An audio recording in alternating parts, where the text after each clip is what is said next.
After school, I got home, made food, watched TV for a while, and messed around on my computer. My mom texted me a few times reminding me to do my homework and lock the doors before sleeping. Later that night, the house started feeling weirdly quiet.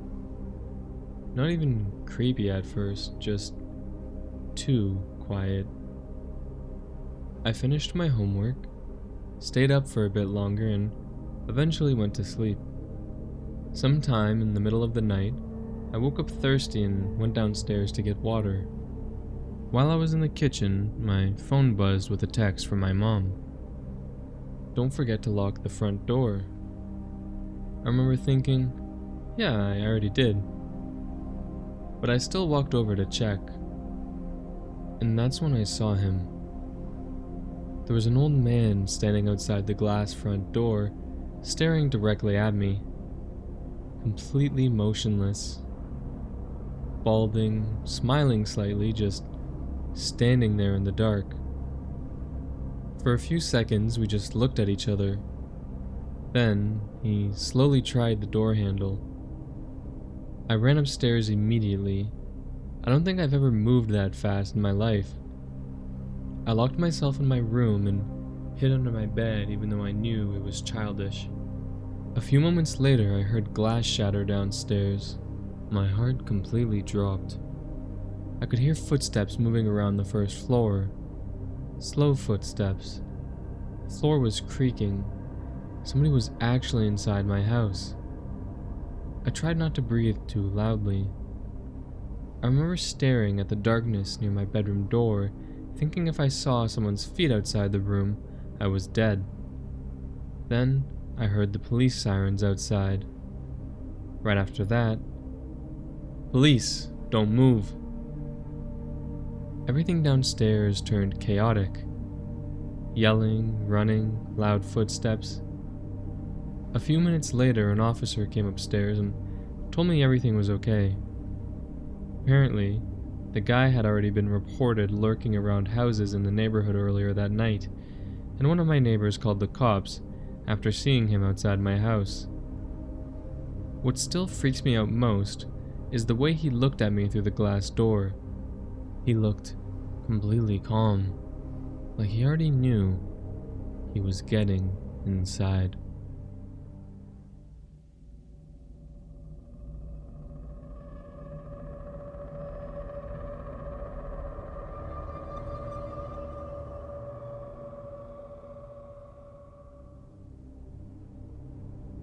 This happened about 3 years ago, but I'm only just now getting comfortable enough to talk about it. At the time, I was a 19-year-old college student and it was the start of summer break.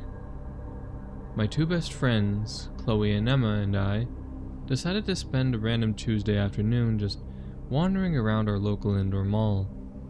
It was pretty dead, mostly just older mall walkers and a few bored teenagers.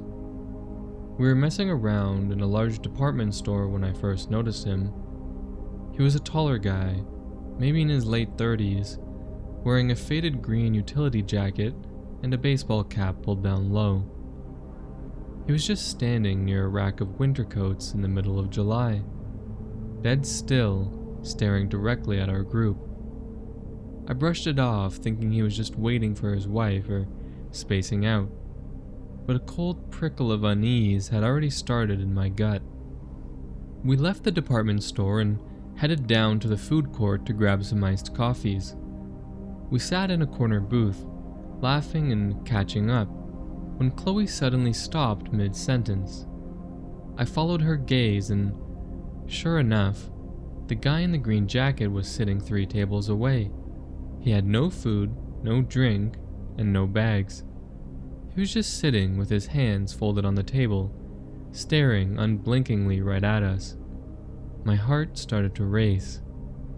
To test it, we got up and went into a brightly lit makeup store, deliberately burying ourselves in the back aisles. Less than a minute later, he was pacing right outside the store's glass storefront, craning his neck to look past the displays to find us. At that point, the paranoia morphed into genuine fear. we decided to completely cut our trip short and go to Emma's house, which was in a quiet subdivision about 10 minutes away. We hurried to my car, constantly checking over our shoulders, and we didn't see him anywhere in the parking lot. We even took a few unnecessary turns on the drive just to be safe. When no one appeared in my rearview mirror, we collectively breathed a massive sigh of relief, convincing ourselves we had just overreacted to some local weirdo. We got to Emma's house, locked the front door behind us, and immediately changed into sweatpants. Her parents were out of town for the week, so we had the whole place to ourselves.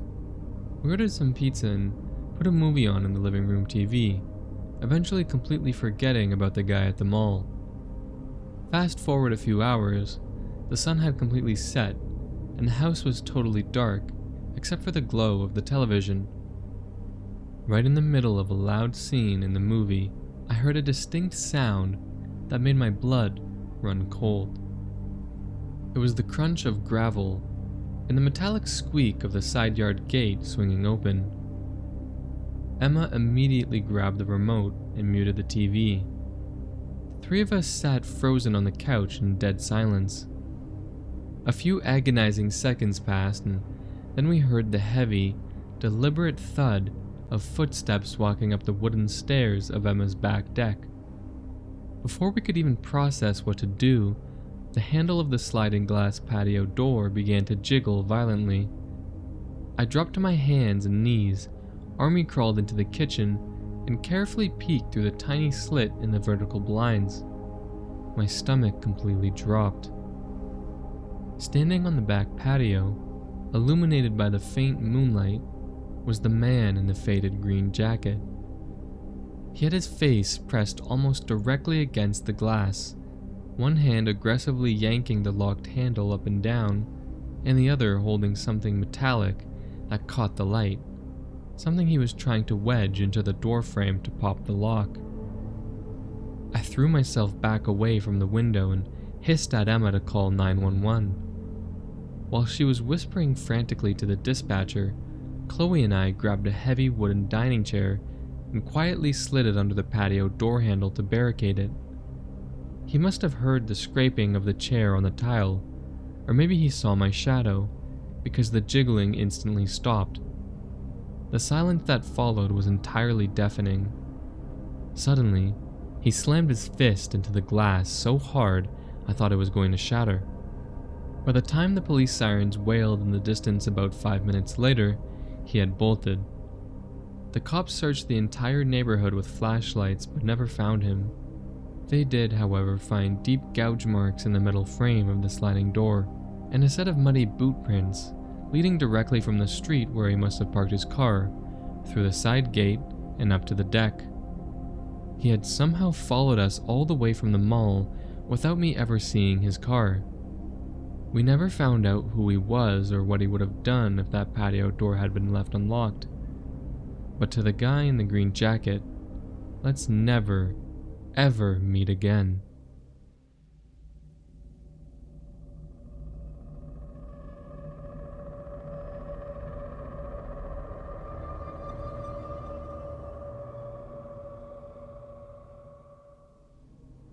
I'm posting this because it's been almost 12 years and I still can't sit in a quiet house during winter without checking every lock twice.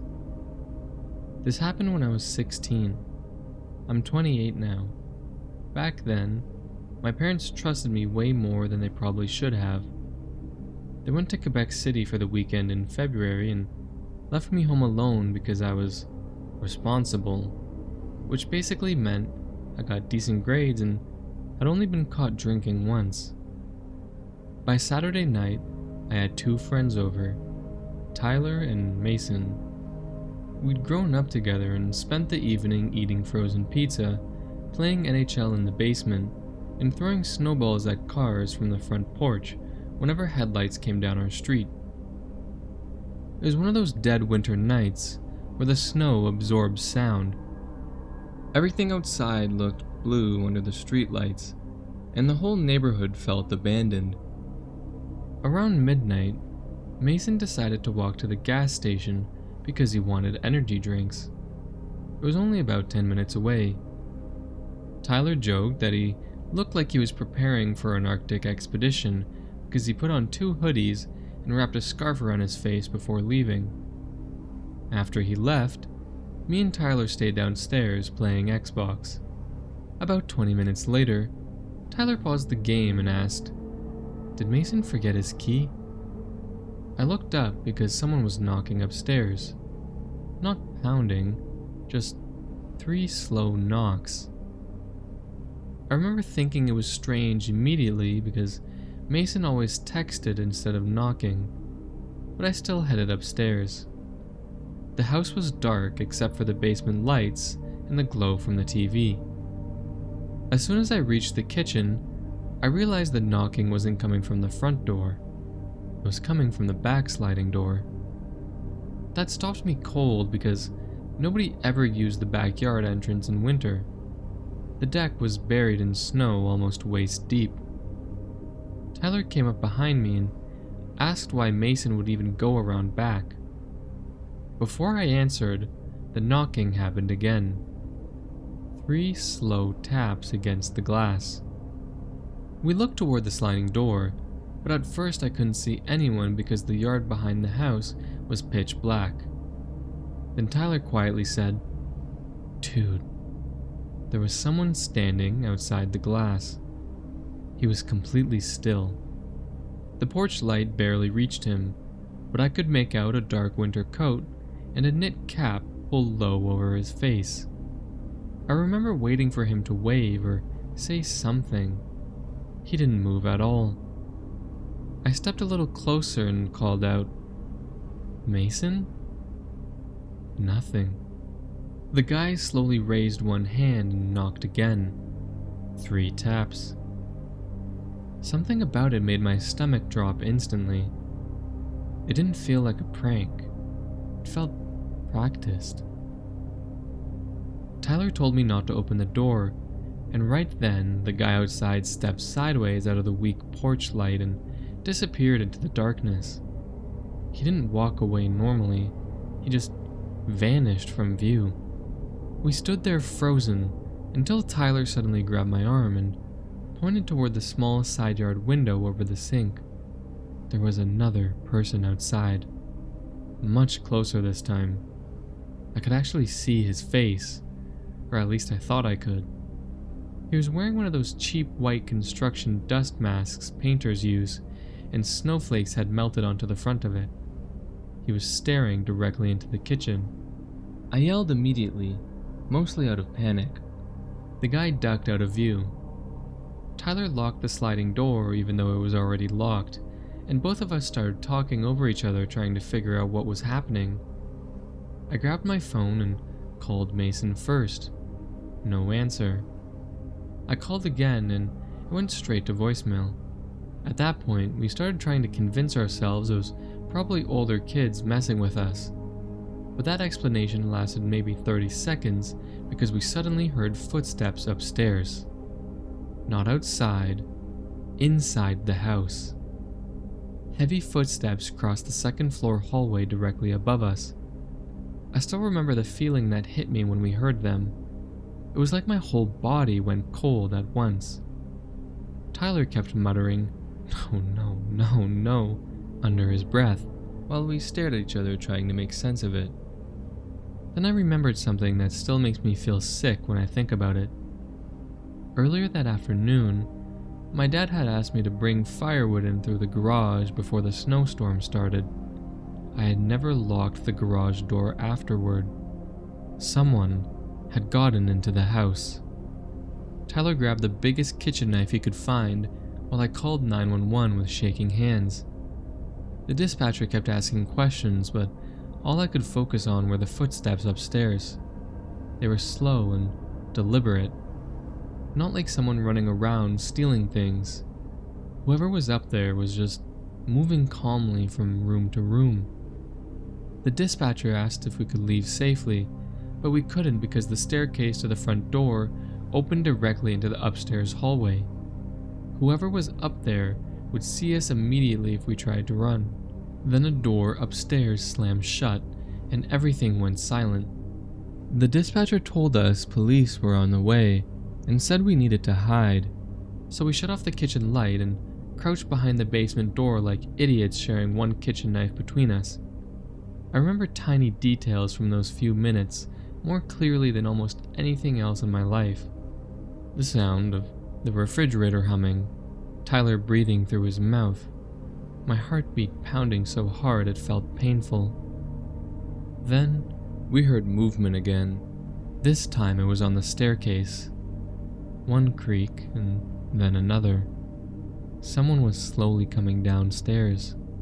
The basement door was partly open, and through the crack I could see into the dark hallway leading toward the kitchen. The footsteps stopped halfway down the stairs and stayed there for what felt like forever. Then we heard the sliding glass door shake violently. The person outside was trying to force it open while someone else was already inside the house. Right after that, the person on the staircase suddenly sprinted back upstairs. At that exact moment, red and blue police lights flashed across the front windows. The police had arrived. Everything upstairs exploded into noise after that. Running footsteps, yelling, and then the sound of glass shattering somewhere above us. One officer burst through the front door yelling for anyone inside to identify themselves, and me and Tyler practically stumbled over each other running out from the basement. I've never seen cops move that fast before. 3 officers cleared the house, while another sat with us in the kitchen taking statements. They eventually found the upstairs bathroom window open with footprints leading across the snow-covered garage roof. Whoever had been inside escaped that way. The guy outside disappeared too. No arrests were ever made. But the part that stayed with me the most happened later that night. About 40 minutes afterward, Mason finally called me back, sounding confused and shaken. His phone had died at the gas station, and while he was walking home, a truck had pulled alongside him near the park entrance. The driver rolled down the window and asked if he lived in the blue house at the end of Fairview Lane, which was my house. Mason told him no because the question immediately creeped him out. The driver stared at him for a few seconds and then drove away. The police later told us there had been multiple break-ins that winter involving occupied homes where teenagers had been left alone. According to one detective, the people outside my house were probably expecting me to open the sliding door because they had assumed I'd think it was my friend coming back. That's why the knocking was calm. That's why they used the back door instead of the front. And that's why someone was already inside, waiting. My parents sold the house less than a year later. A few months after we moved, Tyler admitted something he hadn't told me that night because he didn't want to scare me more than I already was. When we first saw the man standing at the sliding door, before he stepped back into the darkness, Tyler noticed another figure farther back near the fence line. Another person, standing completely still in the snow, just watching the house.